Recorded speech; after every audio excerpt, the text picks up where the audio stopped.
One of Salt Lake City's most unusual sights is the Great Salt Lake.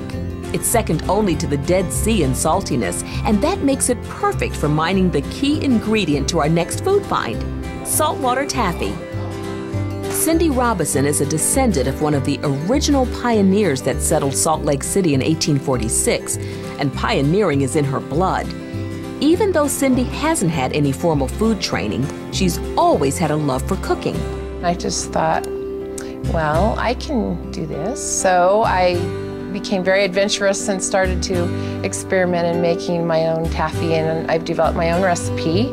That was 16 years ago, and Cindy's candy shop, Trolley Taffy Station, now has 4 locations and sells a lot more than just taffy. This place is fantastic. I mean, the taffy is fabulous, the caramels are fabulous, and chocolate covered pretzels, the best I have ever had. I craved them ever since I first got them on Mother's Day. Cindy studied recipes for her taffy in cookbooks and even went so far as to call her mother before creating what she believes is the perfect saltwater taffy recipe. In the process, Cindy also discovered what she calls a universal truth. We put more butter and more cream, and it tastes better. Are there any other things that make it better? Well, first of all, it's a secret. I can't tell you, but it's mostly sugar. We just put a little bit of sugar in. We put corn sugar, we put butter, vanilla, and then we do have salt. We can't forget the salt. It is saltwater taffy. It's a very important ingredient. We put gelatin in our recipe, and it helps it so it pulls a little smoother and it holds together. After it's cooked, then you pour it out, and then it needs to set. And then after it sets, then that's when we actually can pull it. Cindy and her staff make hundreds of pounds of taffy a day.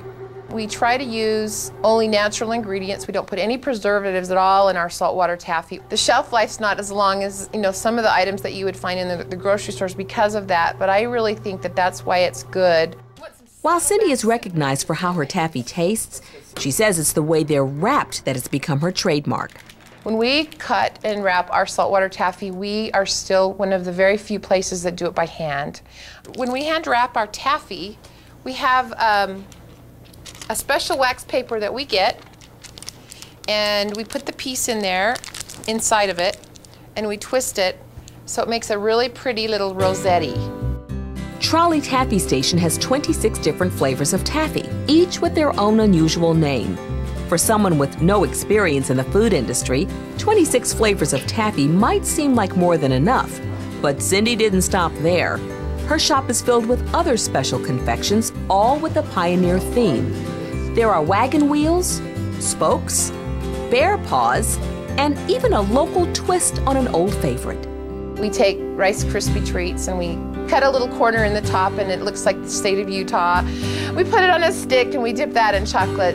Sounds like Cindy keeps pretty busy filling her shops with all the different candies she makes. And guess what? There's one more, Old World caramels. It's an old German recipe. So many people say that the last time they tasted caramel like that was when their grandma made it. Now, Cindy wouldn't tell all her secrets, but she did share a tip. I heard once that the best candy makers always stir their candy in a figure 8. So I always try to remember to do that because I want to be a good candy maker. Looks like Cindy is a 10 at her figure 8s. The texture of this caramel is not supposed to be really soft, but it's not supposed to be really hard either. We like our caramel to not pull your filling out hard, but kind of not as soft as the taffy. Whether it's caramel or taffy, all of Cindy's candies are wrapped the same, by hand. We try to have a quality product because that just kind of goes along with, I think, the pioneer heritage, and that basically comes from, industry and working hard. Coming up, our Food Finds Viewer's Guide will have all the phone numbers you need to order any of the foods you've seen on today's show. Plus, we're going to do some pioneering of our own as we head to Big Cottonwood Canyon for a visit to the Silver Fork Lodge. Don't go away. We'll be right back.